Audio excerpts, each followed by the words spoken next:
Rose Tanner stood in the doorway of the Juniper Fork land office with 10 minutes left and no husband. The clerk behind the counter tapped his pocket watch against the scarred oak desk, each tick louder than the last. Outside, the afternoon sun hammered the dirt street into white dust. Rose's inheritance, 300 acres of silver ranch and the water rights that fed half the valley, would vanish at 4 o'clock if she could not prove marriage to satisfy her uncle's will. She had spent 6 years as a bank clerk in this tired frontier town, counting other people's fortunes. And now, her own future hung on a stranger's word. The door swung open behind her. A man stepped inside, hat pulled low, trail dust thick on his dark jacket. He moved like someone used to watching corners. His eyes, gray-blue and tired, swept the room before landing on Rose. He did not smile. Rose turned fully toward him, heart kicking hard against her ribs. She had seen him twice before, always at a distance, always leaving town before anyone could ask his business. Emmett Briggs. That was the name he had given the boarding house keeper. He was a surveyor, or so he claimed, though Rose had never seen him carry instruments. "I need a husband," Rose said, voice steadier than her hands. "You need money. I will pay you $200 to marry me right now and stay married for 6 months. Emmett's jaw tightened. He glanced at the clerk, then back at Rose. "Why me?" "Because you look like a man who does not ask questions," Rose said. "Because you have been in Juniper Fork for 3 weeks, without settling anywhere. Because I have $40 in the bank, and I can borrow the rest from people who trust me. And because if you say no, I lose everything my uncle built, and the Morrow family takes the water rights, and ruins every small rancher in this valley." Emmett stepped closer. His voice dropped. "What happens in 6 months? You disappear," Rose said. "I file for abandonment. We both walk away." The clerk cleared his throat. "Miss Tanner, it is 2 minutes to 4. Emmett studied Rose's face. She met his gaze without flinching, though her pulse hammered in her throat. She had gambled everything on desperation and luck, and now luck stood in front of her wearing dust and secrets. Finally, Emmett pulled off his hat. "Let us do it," he said. The clerk married them in 4 minutes, with a stable hand pulled in as witness. Rose signed her name in the register with a hand that shook only once. Emmett signed his name in careful block letters. The clerk stamped the document, handed Rose a folded copy, and said, "Congratulations, Mrs. Briggs."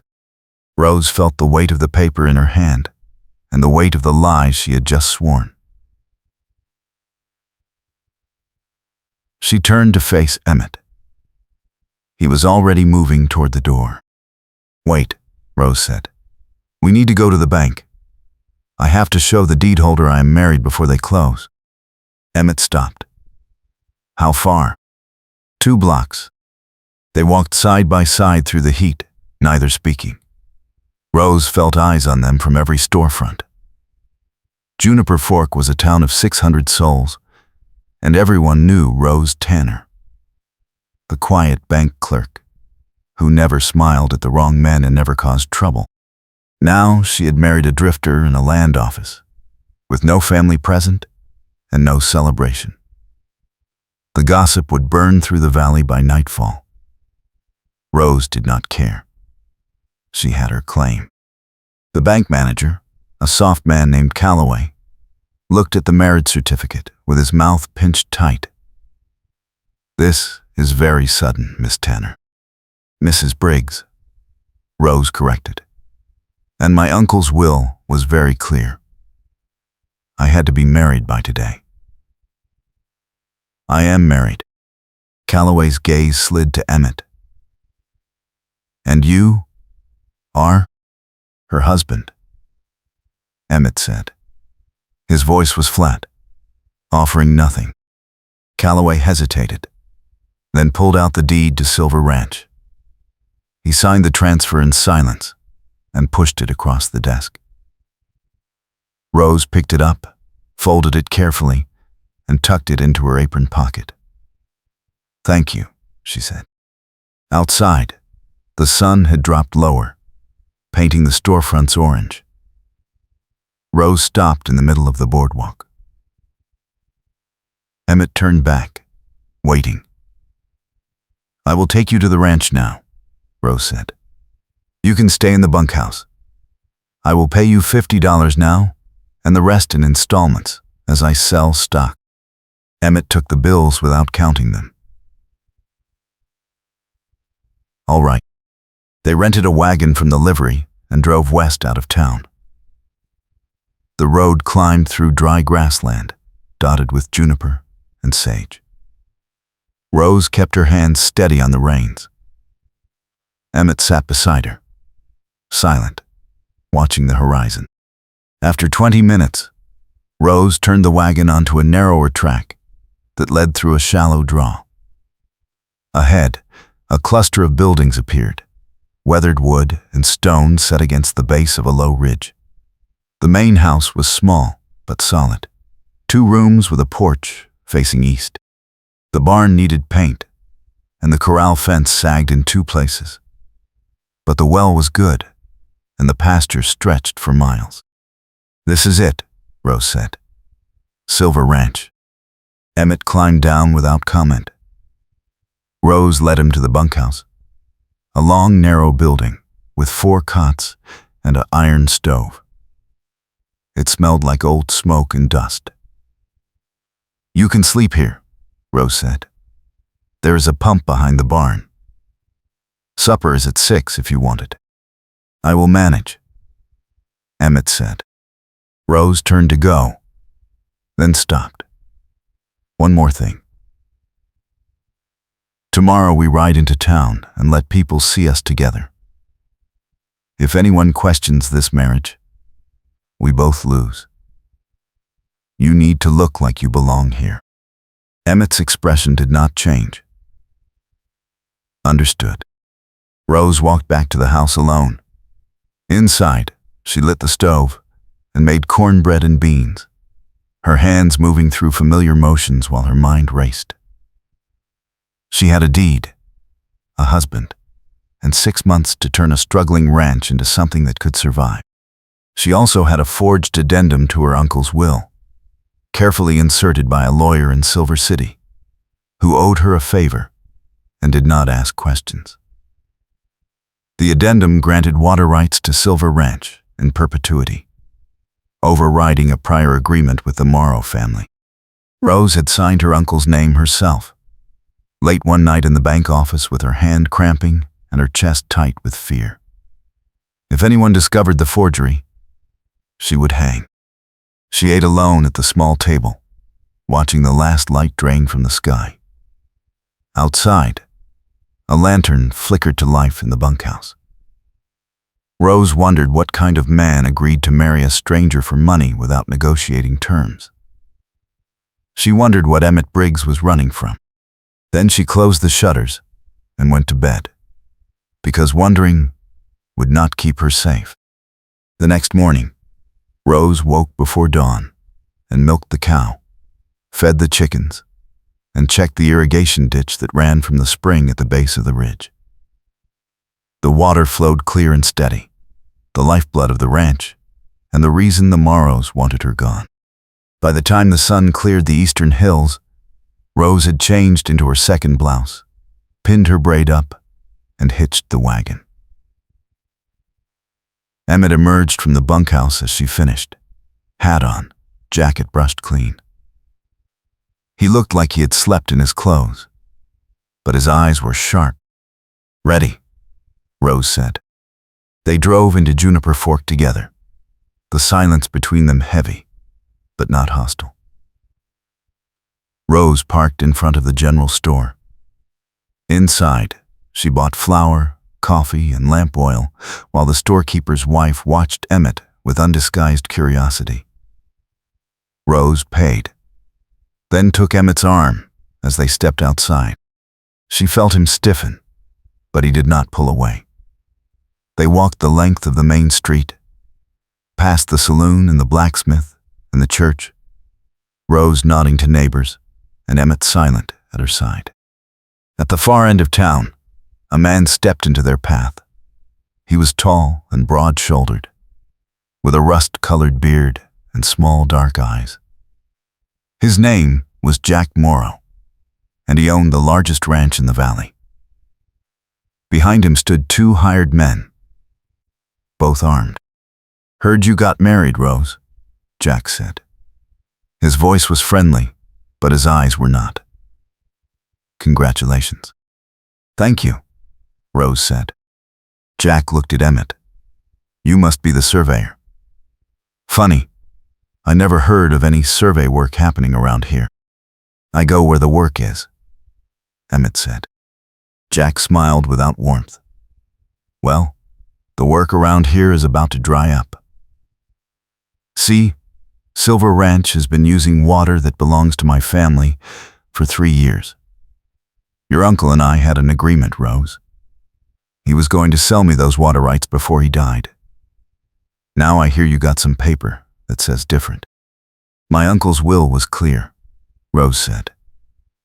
"The water rights stay with the ranch." Jack stepped closer. "I do not think that paper is legal. I think you had it drawn up after he died. And I think when a judge looks at it, you are going to lose everything." Rose's stomach tightened, but her voice stayed level. "Then, take it to a judge." "I might," Jack said. "Or I might just shut off your water and see how long you last." He turned and walked away, his men following. Rose stood motionless until they disappeared around the corner. Then she let out a slow breath. "How much of that was true?" Emmett asked quietly. "Enough," Rose said. They returned to the ranch in silence. Rose unhitched the wagon, and Emmett carried the supplies into the house without being asked. Rose watched him move, efficient and careful, and felt the first stirring of something other than suspicion. She pushed it down. This was a business arrangement, nothing more. That afternoon, Rose rode the fence line, while Emmett repaired the corral gate. The work was hard, and the sun was brutal. But Rose had grown up on this land, and she knew every rock and gully. She also knew that Jack Morrow did not make idle threats. If he challenged the water rights in court, a judge would examine the will closely. The forgery would not hold. Rose had maybe 2 weeks before Jack made his move, and in that time she needed to establish her claim so firmly that no one would dare question it. She returned to the barn at sunset and found Emmett splitting firewood behind the house. He had taken off his jacket and rolled up his sleeves, and his arms were roped with muscle. Rose dismounted and led her horse into the barn. When she came out, Emmett was stacking the wood against the wall. "You do not have to do that," Rose said. "I know," Emmett said. He did not look at her. Rose hesitated. "Why did you really agree to this?" Emmett straightened, wiping sweat from his forehead. "Because $200 buys me time to figure out where to go next. And because you looked like you were willing to lose everything before you would beg." Rose felt something twist in her chest. She turned away. "Supper is in an hour." That night, they ate together at the small table, the silence less strained than before.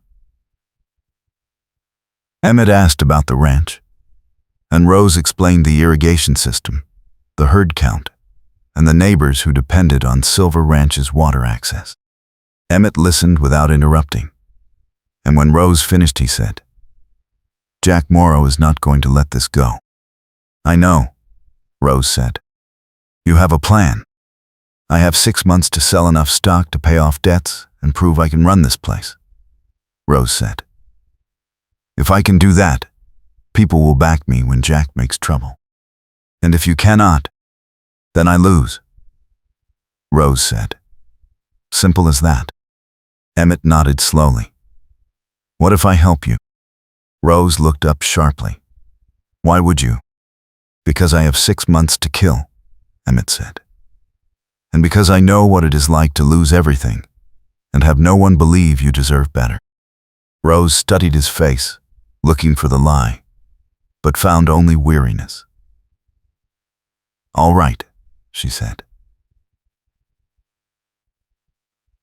But if you are staying, you need to be seen working. People need to believe this marriage is real. Emmett met her gaze. Understood. Over the next week, they fell into a rhythm. Rose managed the stock and the accounts while Emmett repaired fences, cleared the irrigation ditch, and rode into town for supplies. They were seen together at church, at the general store, and at the farrier's.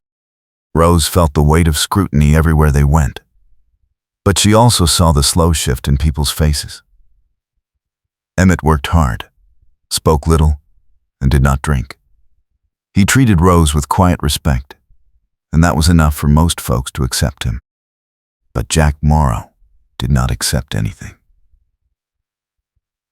On the 8th day, Rose rode out to check the spring and found the water running low.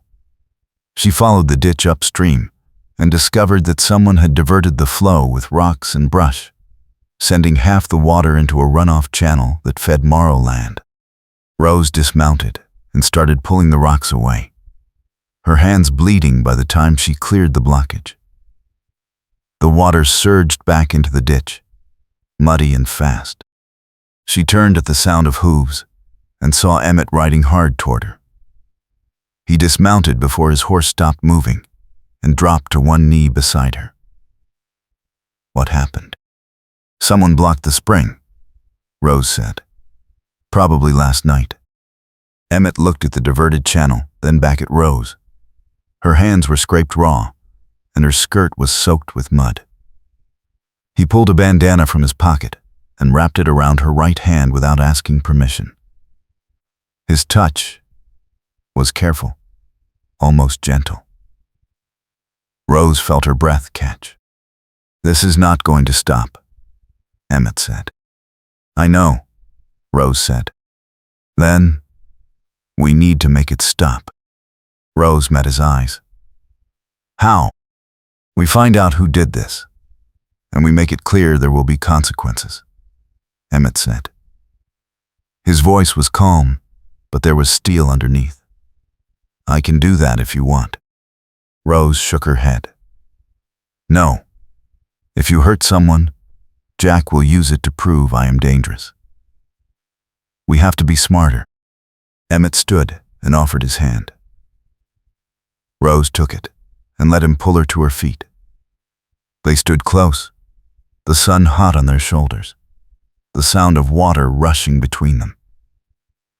For a moment, Rose felt the loneliness she had carried for 6 years lift just slightly, replaced by something fragile and dangerous. She stepped back. Let us go home, Rose said. They rode back together, Rose's hand throbbing and Emmett silent beside her. That night, Rose sat at the table with the deed, and the forged addendum spread in front of her. She traced the lines of her uncle's signature, perfect, because she had practiced it 100 times. She wondered if Emmett knew she was a fraud. She wondered if he would care. The door opened, and Emmett came in, carrying a pail of water from the pump. He set it on the counter, then glanced at the papers. Rose did not move to cover them. Emmett walked closer, his gaze moving over the documents. After a long moment, he said, "That is a good forgery." Rose's heart stopped. "How do you know?" "Because I have seen a lot of them, Emmett said. He pulled out the chair across from her and sat down. I used to work for the land office in Denver. I know what a real addendum looks like, and I know what a scared person does when they are trying to survive. Rose's hands clenched.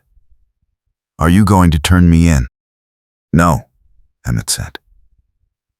But you need to understand that if Jack Morrow figures it out, you are going to hang. I know, Rose said. Her voice was barely a whisper. Emmett leaned back. Why did you do it? Because my uncle promised me this ranch, Rose said.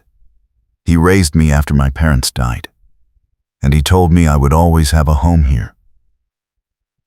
But when he wrote his will, he was sick, and Jack convinced him to include a clause that gave the water rights to the Morrows if I did not marry by my 26th birthday.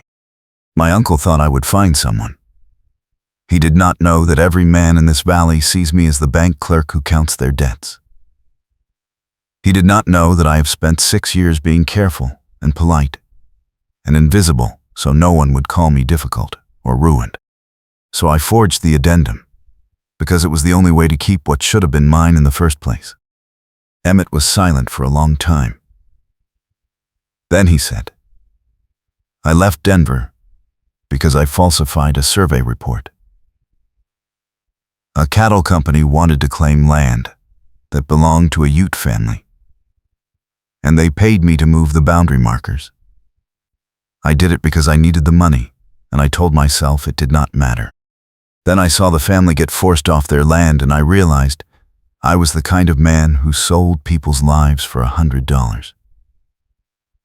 So, I left. I have been running ever since. Rose stared at him.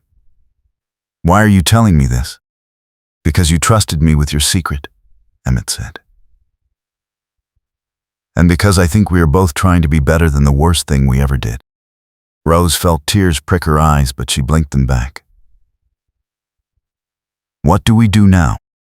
We make this work, Emmett said. We sell stock. We pay debts. We prove you can run this ranch. And we hope Jack does not move before we are strong enough to fight back. Rose nodded. All right. They worked through the night, going over accounts and planning stock sales. By dawn, they had a strategy that might work if nothing else went wrong. Rose made coffee, and they drank it standing on the porch, watching the sun come up over the ridge. Emmett stood close enough that Rose could feel the warmth of him, and she did not move away. The next 2 weeks passed in a blur of hard work and careful planning. Rose sold 30 head of cattle to a buyer in Silver City and used the money to pay off the feed store and the blacksmith. Emmett rebuilt the barn door and reinforced the well pump. They were seen together in town often enough that people stopped whispering. Rose began to feel something like hope. Then the storm came. It started as a line of dark clouds on the western horizon, moving fast. By afternoon, the wind was tearing at the roof shingles, and the sky had turned the color of old iron. Rose and Emmett worked together to get the stock into the barn and secure the shutters. The rain hit like a wall, cold and violent, and within minutes the yard was a sea of mud. Rose stood in the doorway of the barn, watching water pour off the roof, and felt the first twist of real fear. The ditch, she said. If it floods, it will wash out the spring. Emmett was already moving. We need to sandbag it. They worked in the rain for 2 hours, filling burlap sacks with dirt and stacking them along the ditch to keep the flow controlled. Rose's hands were numb, and her clothes were soaked through. But she did not stop. Emmett worked beside her without complaint, his face grim and focused. When they finally finished, the ditch was holding, but the rain showed no sign of stopping. They ran back to the house and stumbled inside, dripping and shaking. Rose lit the stove while Emmett stripped off his jacket and hung it by the fire. Rose peeled off her shawl and apron, her fingers clumsy with cold. She looked up and found Emmett watching her, his eyes dark and unreadable. "You should change," Emmett said quietly. Rose nodded and went into the bedroom, closing the door behind her. She changed into dry clothes, her heart pounding for reasons that had nothing to do with the storm. When she came back out, Emmett had made coffee and set a cup on the table for her. She sat down and wrapped her hands around the warm tin. "Thank you," Rose said. Emmett sat across from her. "For what?" "For staying," Rose said. "For not running when you saw the forgery. For working like this place matters to you." "It does matter," Emmett said. "Because you matter." Rose looked up sharply. Emmett met her gaze without flinching. The air between them felt charged, like the moment before lightning strikes. Rose opened her mouth to speak, but the words would not come. Instead, she reached across the table and took Emmett's hand. He turned his hand over and laced his fingers through hers, and they sat like that while the storm raged outside, and something fragile and fierce took root between them. The storm lasted 3 days. On the second day, part of the barn roof collapsed under the weight of rain and wind. Emmett and Rose spent hours in the downpour, rigging a tarp over the hole to keep the stock dry. On the third day, the ditch overflowed despite the sandbags, and a section of the irrigation system washed away completely. Rose stood in the mud, staring at the damage, and felt despair settle over her like a wet blanket. "We can fix it," Emmett said. Rose shook her head. "It will take weeks. And money I do not have." "Then we will find the money," Emmett said. He gripped her shoulders and turned her to face him. "Listen to me. You are not alone in this. We will fix it together." Rose looked into his tired, determined eyes and felt something inside her shift. She had spent 6 years being capable and self-sufficient, proving she did not need anyone. But standing in the rain with Emmett's hands on her shoulders, she realized that needing someone was not weakness. It was trust. And trust was the one thing she had been too afraid to give. "All right," Rose said. "Together." When the storm finally broke, the damage was worse than Rose had feared. The barn needed a new roof, the ditch needed complete reconstruction, and 20 head of cattle had broken through a weakened fence and scattered into the hills. Rose spent a day riding the ridges with Emmett, gathering the strays. They found most of them, but lost 3 to a steep ravine, their bodies broken at the bottom. Rose stood at the edge and felt tears finally come, hot and bitter. Emmett did not say anything. He just stood beside her until she was ready to move on. Back at the ranch, Rose tallied the losses. Even with the stock sales, she was now $200 short of what she needed to make repairs and pay the next round of debts. She sat at the table with her head in her hands, trying to think of a solution. Emmett came in with an armload of wood and saw her face. "How bad?" he asked. "Bad," Rose said. "I can cover maybe half the repairs. The rest will have to wait." "What if I go back to surveying?" Emmett said. "There is work in Silver City. I could make enough in a month to cover the difference." Rose looked up. "You would do that?"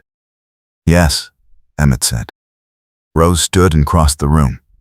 She stopped in front of him, close enough to see the flecks of green in his gray eyes.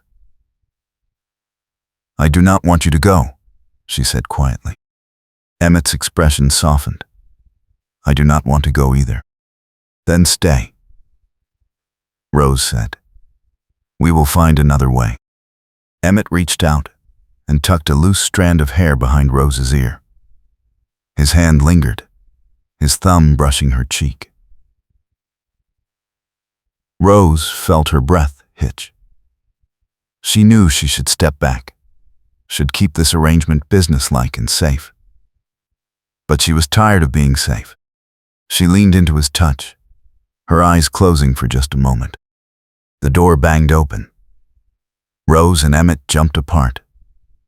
A boy stood in the doorway, breathing hard, his face flushed. His name was Danny, the youngest son of a neighboring rancher. "Miss Rose," Danny gasped. "You got to come quick. Jack Morrow and his men are at the crossroads. They say they are taking your water by force. My pa sent me to warn you." Rose's blood turned cold. "How many men?" "6, Danny said. "Maybe more." Emmett was already reaching for his coat. Rose grabbed her shawl and her uncle's old rifle from the wall. They rode hard toward the crossroads, Danny on his pony behind them. The sun was setting, painting the sky red and gold.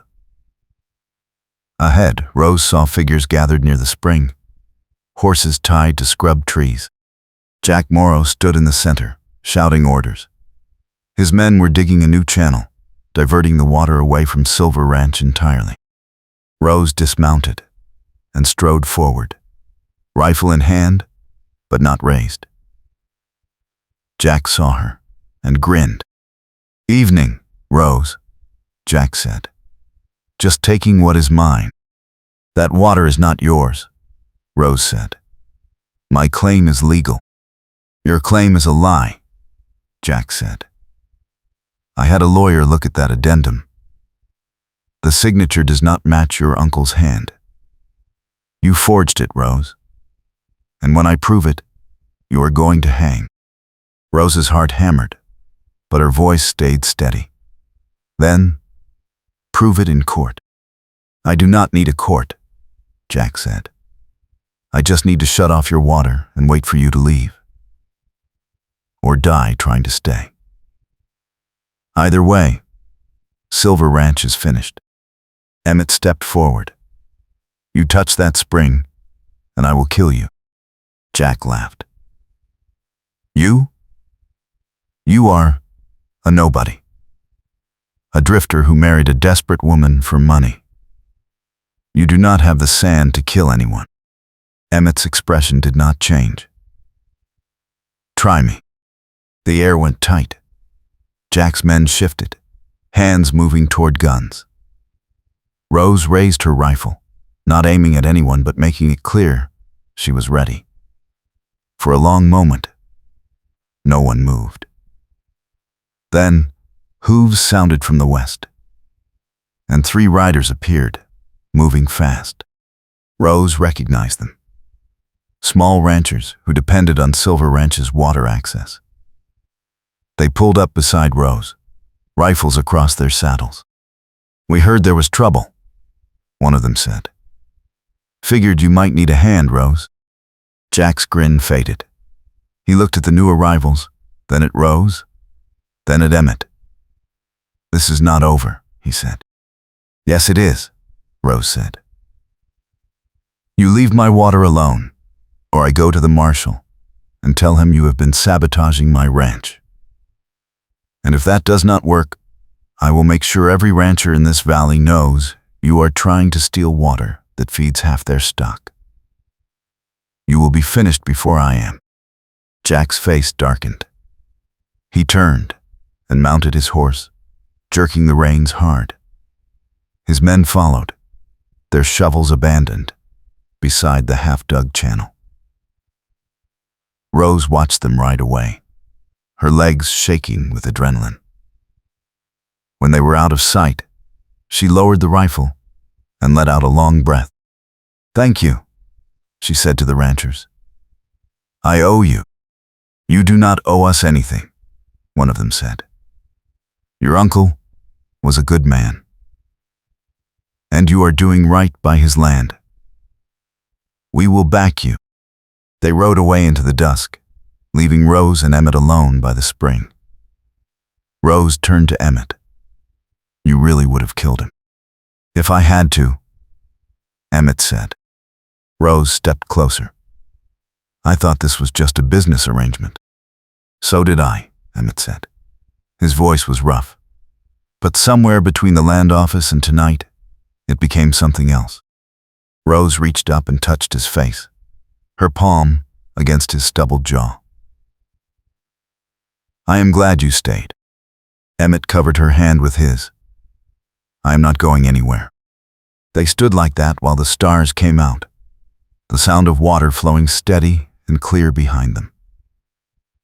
Rose felt the weight of fear and loneliness lift, replaced by something warm and unshakable. She had spent 6 years proving she could survive alone. Now she was learning that surviving together was better. They rode back to the ranch under a sky full of stars. Inside, Rose lit the stove and Emmett brought in wood. They moved around each other with easy familiarity now, the awkwardness of the first weeks gone. Rose made stew and cornbread, and they ate at the small table, talking quietly about repairs and stock and the water they had just saved. After supper, Emmett stood to clear the dishes. Rose caught his hand. "Stay," she said. Emmett looked down at her, his expression careful. "Rose, I know this was supposed to be temporary," Rose said. "But I do not want it to be. I want you to stay, not because of the marriage bargain, because I want you here." Emmett knelt beside her chair, taking both her hands in his. "I want to stay," he said. "But you need to know that if my past catches up, I might have to run. And I do not want to drag you down with me." "Then we will face it together," Rose said. "Whatever comes." Emmett searched her face, and whatever he saw there made him smile for the first time since Rose had met him. It was a small smile, cautious and real.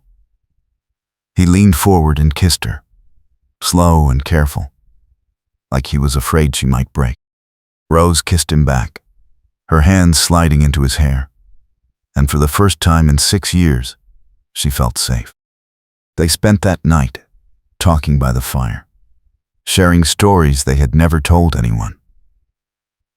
Emmett told Rose about growing up in St. Louis, about his mother who died when he was 12, and his father who drank himself to death 2 years later.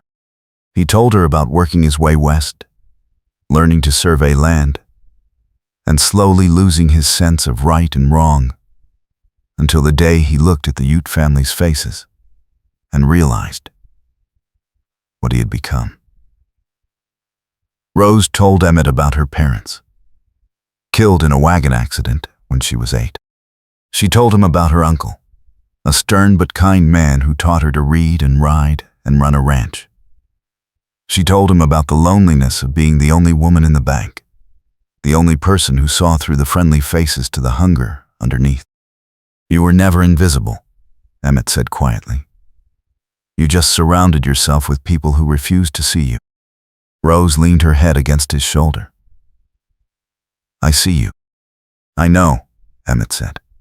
"That is why I stayed."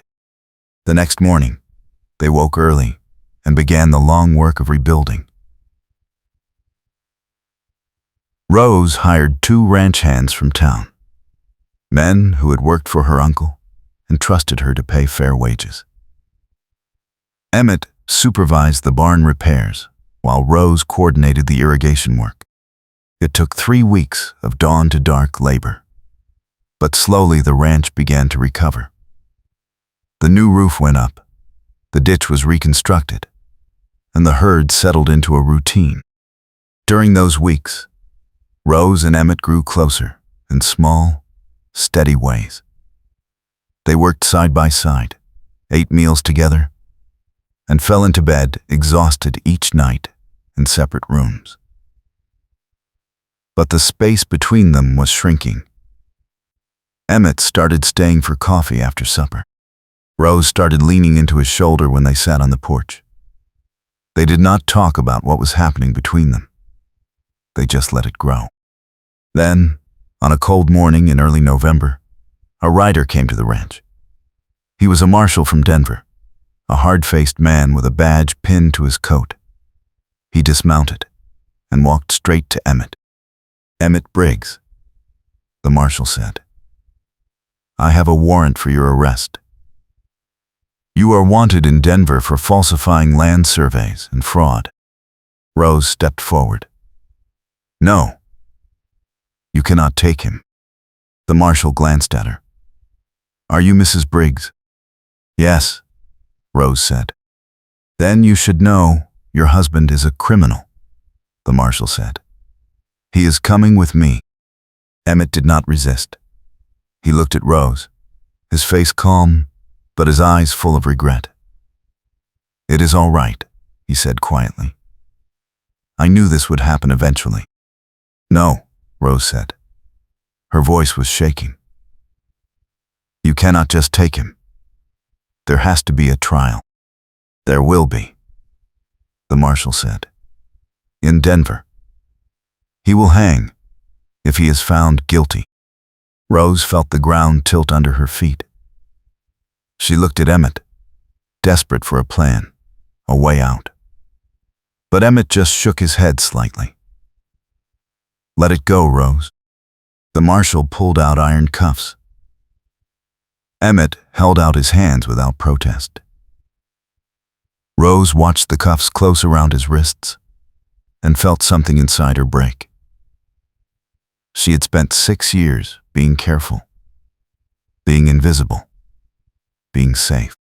And now the one person who had seen her, really seen her, was being taken away. "Wait," Rose said. Her voice was stronger now. "If he goes to trial, I am going with him. I will testify." The marshal frowned. "Testify to what?" "To his character," Rose said. "To the fact that he has worked hard and lived honest since he came to Juniper Fork. To the fact that he is not the same man who made that mistake."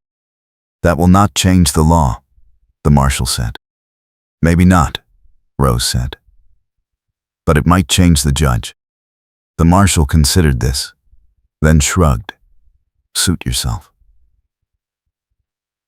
"But we leave now." Rose ran inside and grabbed her coat, her money, and the deed to Silver Ranch. She scribbled a note for the ranch hands and left it on the table. When she came back out, Emmett was already on the marshal's horse, hands cuffed in front of him. Rose saddled her own horse and followed them out of the yard, her heart pounding and her mind racing. They rode for 2 days, stopping only to rest the horses and eat cold rations. The marshal did not speak, and Emmett could not, his face drawn with exhaustion and shame. Rose rode behind them, her thoughts spinning. She knew that testifying would not save Emmett, but she also knew that she could not let him face this alone. On the 3rd day, they reached Denver. The city was bigger and louder than Rose remembered, full of strangers and noise. The marshal took Emmett to the jail, a squat stone building that smelled like sweat and fear.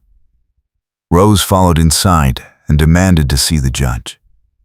The clerk laughed at her. "The judge does not see visitors," he said. "Then I will camp outside his office until he does," Rose said. She did exactly that. For 3 days, Rose sat on the courthouse steps, refusing to leave. She slept on a bench, ate bread and cheese from a street vendor, and ignored the stares of passers-by. On the 4th day, the judge sent a deputy to bring her inside. The judge was an older man, with gray hair and sharp eyes. He listened while Rose explained who she was and why she had come. When she finished, he leaned back in his chair. "Mrs. Briggs," he said, "your husband committed a serious crime. He falsified a legal document and caused harm to innocent people. Why should I show him mercy?" Because he knows what he did was wrong, Rose said. Because he has spent every day since trying to be better. Because he helped me save my ranch and stood beside me when I had no one else. And because mercy is what separates justice from revenge. The judge studied her for a long moment. Then he said, I will hear your testimony at trial. But I make no promises. Thank you, Rose said. The trial took place a week later, in a courtroom packed with spectators. Rose sat in the front row, her hands clenched in her lap. Emmett was brought in wearing chains, his face pale but composed. The prosecutor laid out the charges: fraud, falsification of documents, conspiracy to deprive landowners of legal property. The evidence was damning. Emmett had signed the false survey, taken the money, and fled. There was no question of guilt. Then, Rose was called to testify. She stood and walked to the witness stand, her legs shaking, but her voice steady. She told the court about Emmett's work on Silver Ranch, his honesty, his willingness to help others. She told them about the night he confessed his crime to her, and the way he had faced his shame without excuses. She told them that people could change if they were given the chance. When she finished, the courtroom was silent. The judge looked at Emmett. Do you have anything to say? Emmett stood. I am guilty, he said. I falsified that survey for money, and I hurt people who did not deserve it. I have spent every day since regretting it. I do not expect forgiveness. But I want to say that Rose Tanner saved my life. Not by marrying me or testifying here today, by believing I could be better than my worst mistake. If you hang me, I understand. But if you let me live, I will spend the rest of my life proving she was right. The judge deliberated for 2 hours. When he returned, the courtroom was so quiet, Rose could hear her own heartbeat. The judge looked at Emmett. Emmett Briggs, you are guilty of fraud. However, given the testimony of your wife and your own evident remorse, I am sentencing you to 5 years hard labor instead of hanging. You will work on the railroad until your debt to society is paid. After that, you are free. Rose felt tears spill down her face. 5 years was not forever. It was survivable. Emmett turned and looked at her, his eyes bright. Thank you, he mouthed. The marshal led Emmett away. Rose followed them as far as the jail, where they would hold him until the work crew left for the rail camp. She was allowed 10 minutes alone with him in a small room with barred windows. Emmett sat on a bench, his chains clinking softly. Rose sat beside him and took his hands. 5 years is a long time, Emmett said quietly. I will wait. Rose said. You do not have to, Emmett said. You should move on. Find someone who can be there for you. Rose shook her head. I am not moving on. I am going back to Silver Ranch, and I am going to run it until you come home. Because that is what you do for the people you love. You wait. Emmett closed his eyes. Rose, I love you, Rose said. I know this is not how it was supposed to go. But I love you, and I am not giving up on us. Emmett opened his eyes and looked at her, and Rose saw everything she needed to see in his face. He leaned forward and kissed her, slow and desperate, like he was memorizing the taste of her. When he pulled back, he said, I love you too. And I will come back to you. I promise. The deputy knocked on the door. Time is up. Rose stood, her legs unsteady. She walked to the door, then turned back. 5 years, she said. I will be waiting. I know, Emmett said. Rose left Denver that afternoon and rode back to Juniper Fork alone. The journey took 4 days, and every mile felt like a weight on her chest.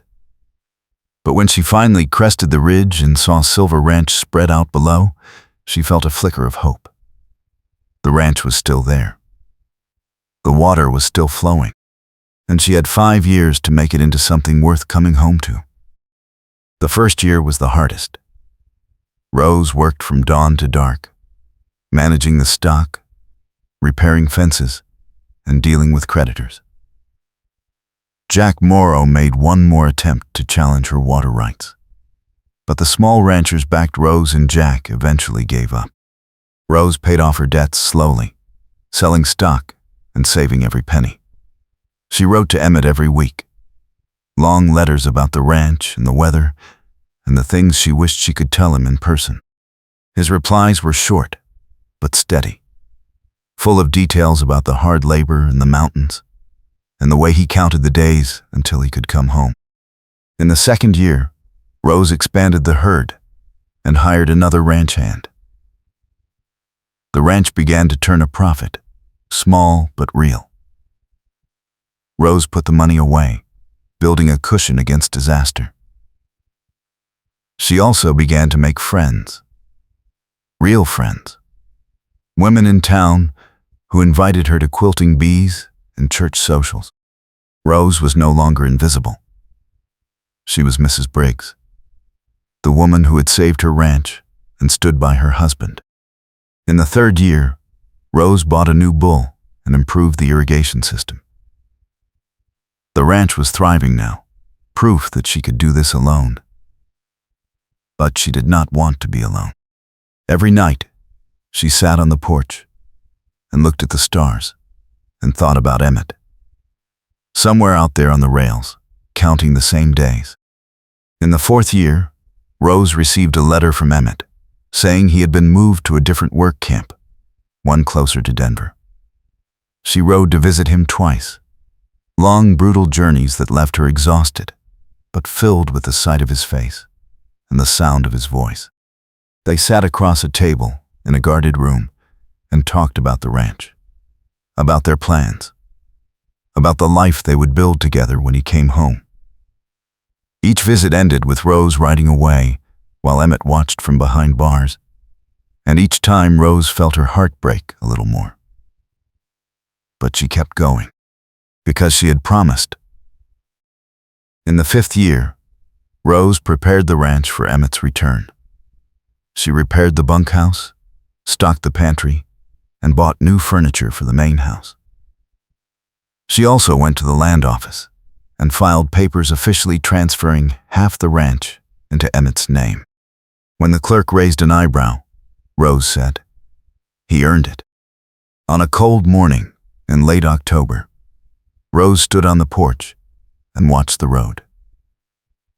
Emmett's last letter had said he would be released on the 15th, and today was the 16th. Rose had been waiting since dawn, her heart in her throat. The sun climbed higher, and the wind picked up, carrying the smell of sage and dust. Rose wrapped her shawl tighter and kept watching. Then she saw him, a lone figure walking up the road. No horse, no wagon, just a man in a dark coat with a hat pulled low. Rose's breath caught. She stepped off the porch and started walking, then running, her skirt tangling around her legs. Emmett saw her and broke into a run too, his face breaking into a smile that Rose had not seen in 5 years. They collided in the middle of the road, arms wrapping tight, holding on like they were afraid to let go. Rose pressed her face into Emmett's shoulder and felt tears stream down her face. He smelled like dust and sweat and the faint tang of iron from the rails. But underneath that, he smelled like himself, like home. "I am home," Emmett said, his voice rough. You are home, Rose said. They stood like that for a long time, the wind blowing around them and the sun warm on their backs. Finally, Emmett pulled back enough to look at Rose's face. You waited. I told you I would, Rose said. Emmett cupped her face in his hands, his thumbs brushing away her tears. I love you, he said. I have loved you since the night you trusted me with your secret. And I am never leaving you again. Good, Rose said, because I need you here. They walked back to the ranch, hand in hand. Inside, Rose made coffee, and Emmett looked around the small house like he was memorizing every detail. You kept it, he said. Of course I kept it, Rose said. This is our home. Emmett turned to her, his expression serious. I do not deserve you. Yes, you do, Rose said. We both made mistakes. We both did things we are not proud of. But we are not those people anymore. We are better because we chose to be. And we are going to build a life here together, and it is going to be good. Emmett pulled her close and kissed her. And this time there was no fear, no hesitation, just the solid certainty of two people who had fought for each other and won. When they finally broke apart, Emmett said, What do we do now? Rose smiled. Now we run this ranch. Together, over the next weeks, Emmett settled back into ranch life. He repaired the things that had broken while he was gone, rebuilt fences, and worked the stock with the same steady focus Rose remembered. The ranch hands accepted him without question, and the neighbors welcomed him back. Jack Morrow had moved to Montana, his ranch sold off after a bad year. The water rights were secure, the debts were paid, and Silver Ranch was finally, truly theirs. One evening in early December, Rose and Emmett sat on the porch, watching the sun set over the ridge. The air was cold and clear, the sky streaked with orange and pink. Emmett had his arm around Rose's shoulders, and she leaned into his warmth. Do you ever regret it? Emmett asked quietly. Marrying me? Never, Rose said. Do you regret staying? Not for a second, Emmett said. Rose turned to look at him. We could have a real wedding, she said. Invite people. Have a celebration. Make it official in a way that matters. Emmett smiled. We are already official. But if you want a celebration, we can do that. I want people to know that we chose each other, Rose said. Not because we were desperate or scared, but because we love each other. Then we will do it, Emmett said. They planned a small ceremony for spring, when the valley turned green and the wildflowers bloomed. Rose invited the neighbors and the ranch hands and the small ranchers who had stood by her. Emmett invited no one, because he had no family left. But Rose's friends became his friends, and that was enough. On a warm April morning, they stood in front of the ranch house with the preacher from town and said vows they had written themselves. Rose promised to trust Emmett with her secrets and her heart. Emmett promised to stand beside Rose through every storm and every joy. When the preacher pronounced them married, Emmett kissed Rose while everyone cheered, and Rose felt a happiness so complete it was almost overwhelming. After the ceremony, they held a party in the barn with food and music and dancing. Rose danced with Emmett under lantern light, his hand warm on her waist, and felt like the luckiest person alive. They had survived lies and storms and separation. They had chosen each other again and again, and that choice had made them stronger. That night, After the guests had gone and the lanterns were dimmed, Rose and Emmett sat on the porch under the stars. The ranch was quiet. The stock settled. The wind soft in the grass. Emmett took Rose's hand and laced their fingers together. "What are you thinking?"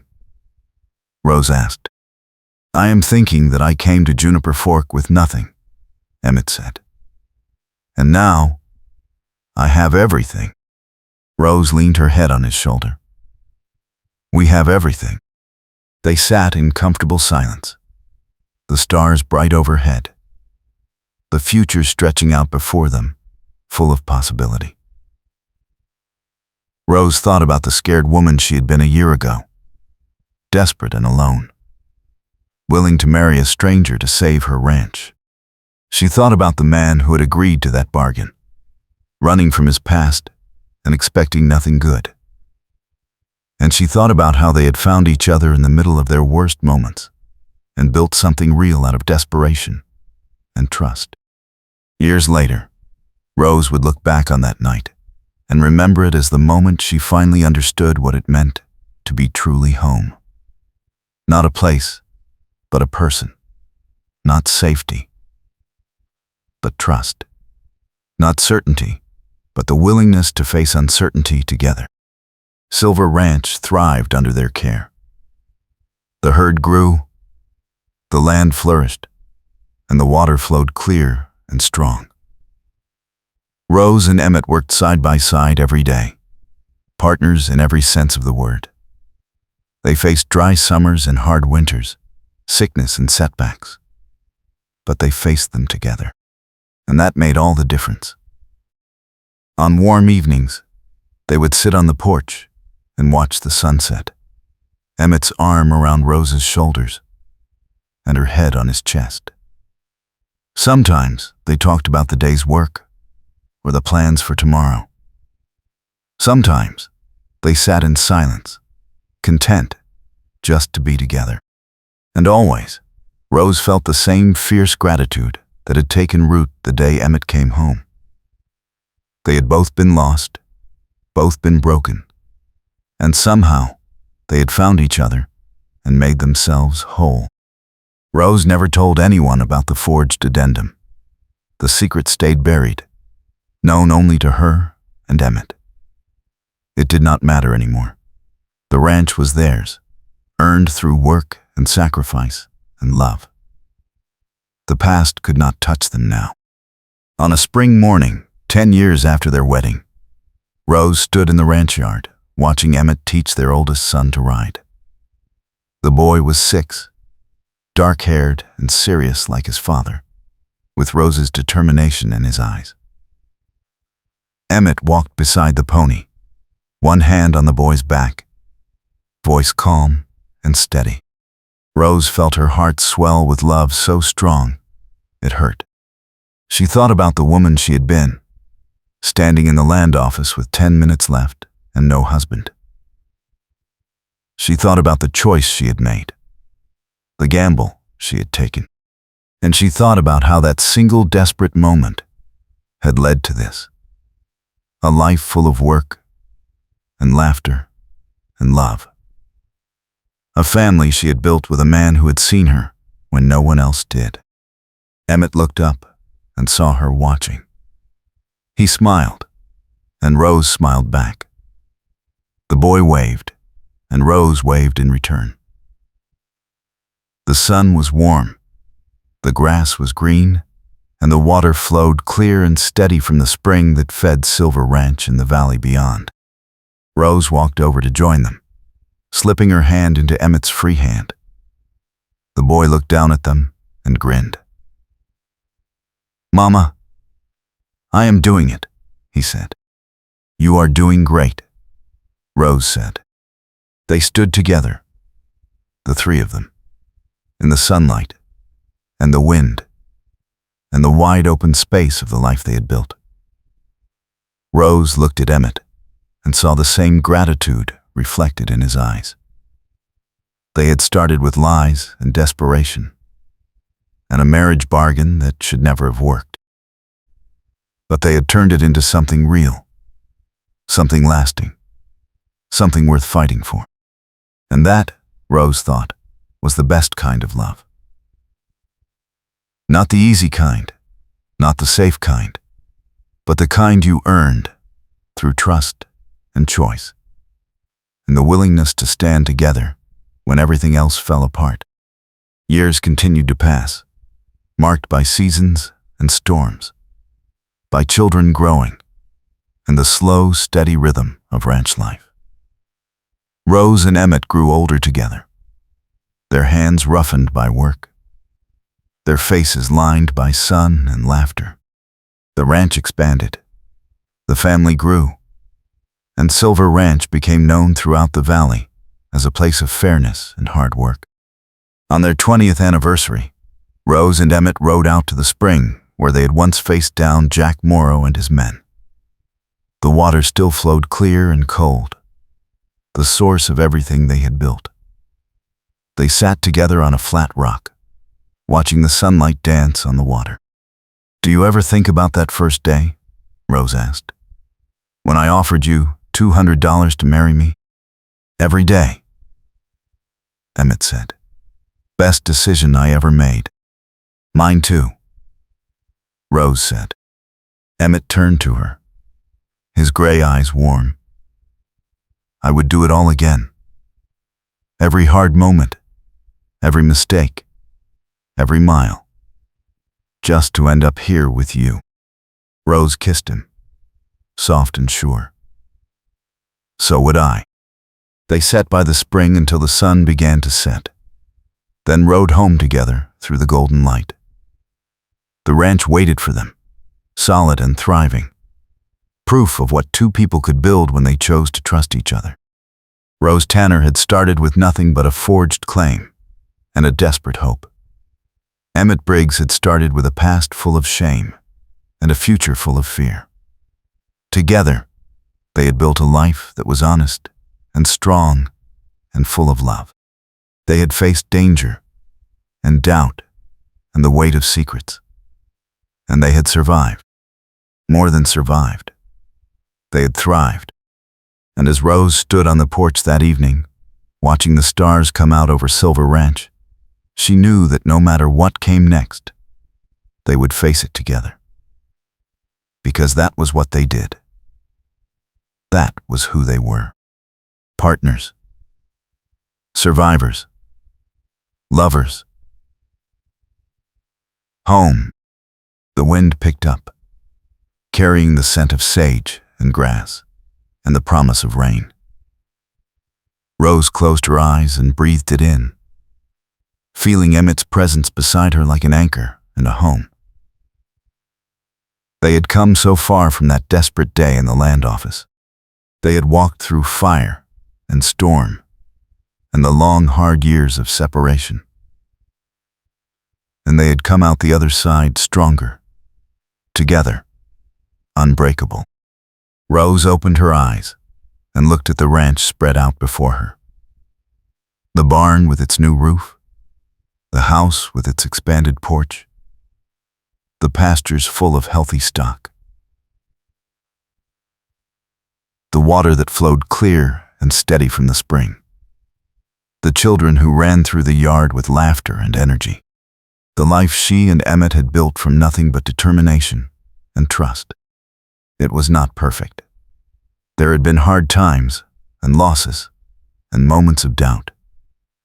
But it was real. It was theirs. And it was enough. More than enough. It was everything. Emmett squeezed her hand. Rose squeezed back. And together, they watched the sun sink below the horizon, painting the sky in shades of orange and gold and deep purple, while the ranch settled into the peaceful quiet of evening, and the stars began to emerge one by one overhead. This was home. This was love. This was the life they had chosen, the life they had fought for, the life they would live together until the very end. And Rose knew, with a certainty that went bone deep, that she would not change a single moment of it. Not the fear, not the risk, not the desperate bargain that had brought them together. Because all of it, every hard choice and painful lesson, had led her here. To this man, this ranch, this life. To happiness earned and love that lasted, and a future full of hope. Rose leaned into Emmett's warmth, watching the stars come out over Silver Ranch, and felt a contentment so deep it was almost like joy. They had made it. Against all odds, through every obstacle, they had made it. Together. The wind whispered through the valley, carrying the voices of children playing, the soft sounds of stock settling for the night. The endless, steady flow of water from the spring. Rose breathed it all in, this life they had made, and felt grateful beyond words. Emmett turned his head and kissed her temple. "I love you," he said quietly. "I love you too," Rose said. And there, on the porch of Silver Ranch, under the vast western sky, they stood together as the day ended and the stars came out. Two people who had started with nothing but desperation and luck. Two people who had chosen each other again and again, through every trial and every storm. Two people who had built a life worth living and a love worth keeping. Together. Always.